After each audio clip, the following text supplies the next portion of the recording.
Hello everyone and welcome to iExamB, where we help you to prepare 50% faster. This is the day 1 of our IBPS SO IT mock preliminary exam series. Over the next few minutes, we'll go through 25 carefully designed questions covering the full IT officer syllabus. It would include DBMS, operating systems, computer networks, OOPS concepts, data structures and algorithms, computer organization, and software engineering. My suggestion to you would be to keep a notebook ready. Every time a question comes up, pause the video, attempt it yourself first, and then come back to check your reasoning against mine. That's how you'll actually build exam day speed and accuracy, not just recognition.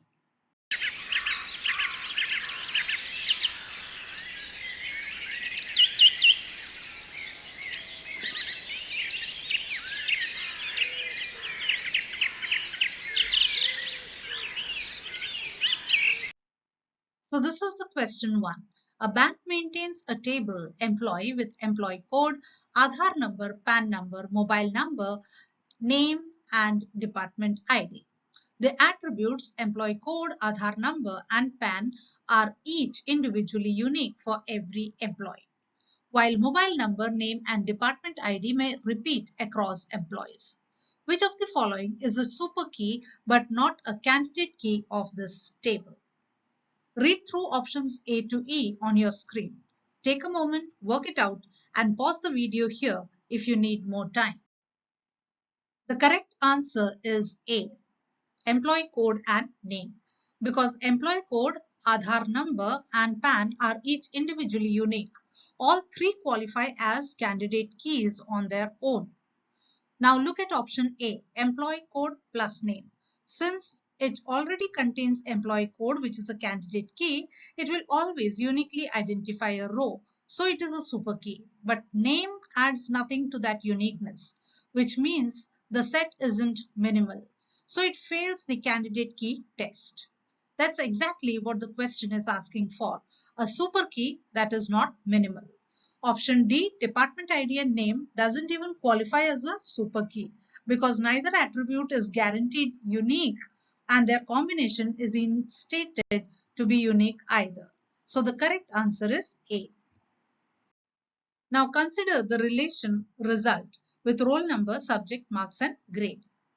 A student appears for several subjects, and for a given student, each subject produces exactly 1 marks value and 1 grade value. The same roll number subject combination never repeats, which is the most appropriate primary key.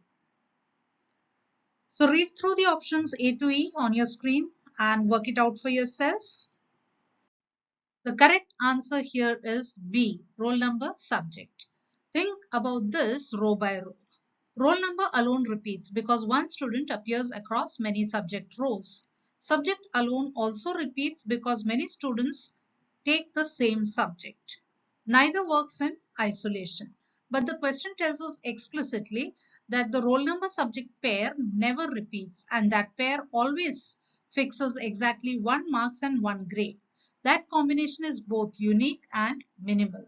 You can't drop either attribute without losing uniqueness, which is precisely the definition of a good primary key. So the answer is B, the composite key roll number subject. Now here is question 3. Consider the relation order with order ID, customer name, product ID, product name and quantity with primary key, order ID, product ID and the functional dependencies order ID to customer ID to customer name, product ID to product name and order ID, product ID to quantity. This relation violates which normal form? Read through the options A to E on your screen and try to work out yourself. Now here, the correct answer is 2NF, which is C option. The primary key here is composite order ID together with product ID. Now check each dependency against that key. Customer ID depends only on order ID, which is just part of the key, not the whole key. Similarly, product name depends only on product ID, again just a part of the key. Both these are called partial dependencies. A non-prime attribute depending on only a portion of a composite primary key. And a partial dependency is a direct violation of second normal form. So this relation fails right at the 2NF stage. And remember, once you fail 2NF, you automatically fail 3NF and BCNF too. But 2NF is the first and most specific normal form it breaks. So the answer here is C. Next, consider the relation library with book ID, title, author ID, author name, and author nationality. The primary key here is book ID and the functional dependencies book ID to title, author ID, and author ID to author name, author nationality. This relation violates which normal form? Read through the options and take a moment to work out yourself. The correct answer here is C, which is 3NF. Notice first that the primary key here, book ID, is a single attribute, not composite. When your key is a single attribute, partial dependency simply cannot happen. So 2NF is automatically satisfied. Now look one level deeper. Author name and author nationality don't depend directly on book ID. They depend on author ID, and author ID itself is a non-prime attribute that depends on book ID. That chain, book ID leads to author ID, leads to author name, and author nationality, is a transitive dependency. And a transitive dependency of non-prime attributes through another non-prime attribute is exactly what 3NF forbids. So the correct answer is C. This relation violates third normal form. Now, in a core banking application, a fund transfer debits account A and then credits account B. If the system crashes after the debit is written to disk, but before the credit is applied, the recovery manager undoes the debit during restart so that neither account reflects a half-completed transfer. Which asset property is primarily being enforced by this recovery behavior? The correct answer here is E, which is atomicity. This is a classic recovery manager scenario and it's worth pausing on because it's a very common trap between atomicity and consistency. Atomicity says a transaction is all or nothing. Either every operation in it completes or none of them do. Here the debit completed, but the credit didn't. So the recovery manager rolls back that debit on restart, ensuring the transaction leaves no partial trace. That rollback behavior, undoing a half-finished transaction, is the very definition of enforcing atomicity. Consistency is a related but different guarantee. It's about the database moving from one valid state to another, not about the mechanics of rollback. So the answer here is E, atomicity. So the next question is, which of the following statements about B plus tree indexing as commonly used in relational database engines is correct? Read through the options and take your time to work it out. The correct answer here is B. Leaf nodes are linked together sequentially, which supports efficient range queries. The defining feature of a B plus tree and the thing that separates it from a plain B tree is that all actual data pointers live only in the leaf nodes. Internal nodes just hold routing keys to guide the search. And crucially, those leaf nodes are chained together in a sequential linked list. That linkage is what makes range queries fast.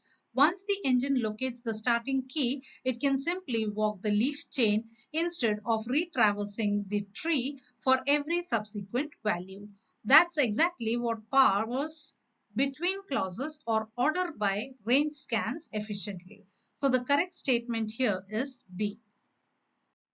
Now the question here is, which CPU scheduling algorithm is proven to give the minimum possible average waiting time among all scheduling algorithms when all processes are assumed to arrive at the same time, but can cause indefinite postponement or starvation of the processes with long burst times? So here the correct answer is C, shortest job first, or SJF. SJF always dispatches the process with the smallest remaining burst time next. And this isn't just a heuristic. It can be mathematically proven to minimize average waiting time when every job is available at the same time. But that efficiency has a well-known cost. If a steady stream of short jobs keep arriving, a process with a long burst time can be pushed back again and again, potentially forever. That's called as starvation. Round robin and FCFS, by contrast, guarantee every process eventually gets CPU time. They just aren't optimal on average waiting time. So the correct answer here is C, which is shortest job first. So here we have the next question. In a paging-based memory management scheme, a process requests memory in units of fixed size pages. If the process's actual memory requirement is not an exact multiple of the page size, some space in the last allocated page remains unused. What is this wastage called? The correct answer here is B, which is internal fragmentation. The keyword to hold on to here is fixed size pages. When memory is handed out in fixed blocks and a processor's requirement doesn't divide evenly into that block size, the last page allocated to it is bigger than what is actually needed, and that leftover space sits wasted inside an allocated block. That's internal fragmentation. Contrast this with external fragmentation, where the wastage happens between allocated blocks, small scattered free chunks that add up but can't be used because no single request fits into any one of them. That pattern shows up in variable size segmentation based allocation, not paging. So for this paging scenario, the correct answer is B, which is internal fragmentation. In this question, deadlock can occur in a system only if four necessary conditions hold simultaneously. Which of the following is not one of the four necessary conditions for deadlock? Just go through the options and select the correct one. So the correct option here is D, which is preemption. Let us list the actual four conditions first, because this question is designed to trip you on wording. Mutual exclusion, hold and wait, no preemption, and circular wait. Notice it's no preemption that belongs on that list, meaning resources cannot be forcibly taken away from a process holding them. Preemption on its own is the opposite concept. It's actually one of the standard strategies operating systems use to break or prevent a deadlock by forcibly reclaiming a resource. So preemption is not a cause of deadlock, it's a cure for it. That's the trap in this question, and hence the answer is D, which is preemption. So here is question 10. Which memory management technique allows a process to begin execution without its entire address space being loaded into the main memory, bringing in each page from secondary storage only at the moment it is actually referenced? The correct answer here is demand paging, which is option C. Demand paging loads a page into the memory only when it is referenced by the running process and causes a page fault rather than loading the whole process upfront. This allows processes larger than the physical memory to run and improves memory utilization, distinguishing it from swapping, which moves entire processes, and fixed partitioning, which pre-allocates whole memory blocks. Hence, here the correct answer is C, demand paging. In question 11, we have a binary semaphore S, which is initialized to 1 and is used to guard a critical section. Process P1 executes wait S and enters the critical section. Immediately afterward, process P2 also executes wait S before P1 calls signal S. So what happens to P2? Just go through the options and select the right one. The correct answer here is B, which is P2 is blocked and remains suspended until P1 executes signal S. Let us trace the semaphore value step by step. It starts at 1. P1 calls wait S, which decrements it to 0, and P1 enters the critical section. Now P2 calls wait S2, but decrementing 0 would take the semaphore negative, which isn't allowed. So instead, P2 is blocked and placed on the semaphore's waiting queue. P2 stays suspended right there until P1 finishes its work and calls signal S, which increments the semaphore and wakes up exactly one waiting process. That mechanism, one in everyone else waits, is precisely how a binary semaphore enforces mutual exclusion. So the answer here is B. So in this question, a missile guidance control system must complete a specific sensing and correction task within a strict guaranteed deadline every single time, or the mission fails catastrophically. Which category of operating system is required for such a system? The correct option here is C, which is hard real-time operating system. A hard real-time operating system would guarantee that critical tasks complete within a fixed deadline every time, because missing even a single deadline is treated as a total system failure, which is essential in safety critical control systems like missile guidance or airbag deployment.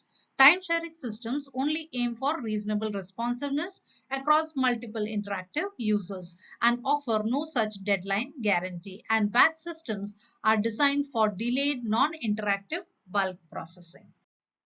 Next, we have which layer of the OSI model is responsible for logical addressing and for selecting the best path for a packet to travel across multiple interconnected networks. And the answer here is B, which is the network layer. Two clues in the question point straight to layer 3, logical addressing and best path selection. The network layer handles logical addressing through IP addresses, and it is responsible for routing, working out the best path for a packet as it crosses multiple interconnected networks. That's distinct from the data link layer, which only deals with physical or MAC addressing and framing within a single local network segment. It doesn't route across networks at all. So the correct answer here is B, which is the network layer. So question 14 is, which networking device operates at the data link layer, uses MAC addresses to decide whether to forward a frame onto a connected segment, and thereby reduces unnecessary traffic collisions compared to simply repeating every signal to all ports? Here, the correct answer is C, which is bridge. The question is describing a device that looks at MAC addresses and makes a forwarding decision that puts us at the data link layer, and that device is a bridge. A bridge examines the destination MAC address of every incoming frame and forwards it only onto the segment where that destination actually lives, which cuts down collisions and unnecessary traffic. Compare that to a hub or a repeater, which work at the physical layer and blindly regenerate or broadcast every signal to every port with no address awareness at all. A router, meanwhile, works a layer higher. It uses IP addresses instead of MAC addresses. So the correct answer here is C, which is bridge. In this question, for a live video conferencing application, which transport layer protocol is generally preferred because timely delivery of the next frame matters far more than guaranteeing retransmission of every lost packet? So here, the correct answer is UDP, which is option D. For a live video call, speed beats perfection. A slightly glitchy frame is far less disruptive than a frozen call waiting on a retransmission. That's exactly the trade-off UDP is built for. It's connectionless with minimal overhead, no acknowledgement, no retransmission, no strict ordering, which means data gets delivered faster even if the occasional packet is dropped along the way. And notice that FTP, HTTP, and SMTP aren't even transport layer protocols themselves. They are application layer protocols that run on the top of TCP, precisely because they need reliable ordered delivery, which real-time streaming doesn't require. So the answer here is D, which is UDP. In this next question, in TCP communication, which mechanism prevents a fast sender from transmitting data faster than a slow receiver's buffer can process it by regulating the sender's transmission based on the receiver's advertised window size? Here, the correct answer is C, which is flow control. This one hinges on who's driving the regulation, the receiver. Flow control in TCP is a receiver-driven mechanism implemented through the sliding window, where the receiver continuously advertises how much buffer space it currently has, and the sender paces itself accordingly so it never overwhelms that buffer. That's different from congestion control, which is network driven. Mechanisms that slow start and the congestion window exist to protect the network itself from overload, not specifically the receiver's buffer. Since the question is explicitly about the receiver's advertised window size, therefore the answer is C, which is flow control. In this next question, a Class C network normally uses the default subnet mask 255.255.255.0. If a network administrator needs to divide this single Class C network into exactly 4 usable subnets, which subnet mask should be applied? Read through the options on your screen. Take a moment and work it out yourself, and pause the video here if you need more time. So the correct answer here is B, which is 255.255.255.192. Let us work this out with the subnetting formula. To get at least 4 subnets, we need 2 to the power of n to be greater than or equal to 4, and borrowing 2 bits satisfies that, since 2 squared equals exactly 4. So we borrow 2 bits from the host portion of the last octet. In binary, that turns the last octet into 11000000, which is 192, giving us 255.255.255.192, a /26 network. Just to rule out the neighbors, borrowing only 1 bit will give us 255.255.255.128, which gives just 2 subnets, which is too few. Borrowing 3 bits will give us 255.255.255.224, which gives 8 subnets, more than what we need. So the precise fit for exactly 4 subnets is option B. Which OSI layer is responsible for establishing, managing, synchronizing, and terminating a dialogue between two communicating applications, including inserting checkpoints so a long transfer can resume from the last checkpoint after a failure? The correct answer here is C, which is session layer. The words dialogue and checkpoint are the giveaways here. That's the session layer, layer 5. It manages the dialogue between two communicating hosts, opening the session, keeping it synchronized, and closing it down cleanly. And this signature feature is inserting synchronization checkpoints into a long data stream, so that if something crashes midway, only the data after the last checkpoint needs to be resent rather than starting over. So don't confuse this with the transport layer, which handles end-to-end delivery and reliability. It doesn't manage session level dialogue or checkpointing. So the answer here is C, which is the session layer. Here in this question, which of the following correctly describes constructor overloading in object-oriented programming? Read through the options and take a moment to work it out yourself. The correct answer here is B, defining multiple constructors within the same class, each with a different parameter list. Constructor overloading means a class provides several constructors, all sharing the class's name, but each differing in the number of types of parameters it accepts. When you create an object, the compiler looks at the arguments you have supplied and automatically picks the matching constructor. This is a form of compile time polymorphism. Two quick things to rule out the distractors. Don't confuse this with method overriding, where a subclass replaces a method it inherited. And in most languages, constructors aren't even inherited or overridden at all. So option C doesn't apply. So the correct option is option B. Here is the next question. What is the time complexity of a breadth first search BFS traversal on a graph with V vertices and E edges when the graph is represented using an adjacency list. The correct answer here is of the order V plus E. Break BFS down into what actually happens.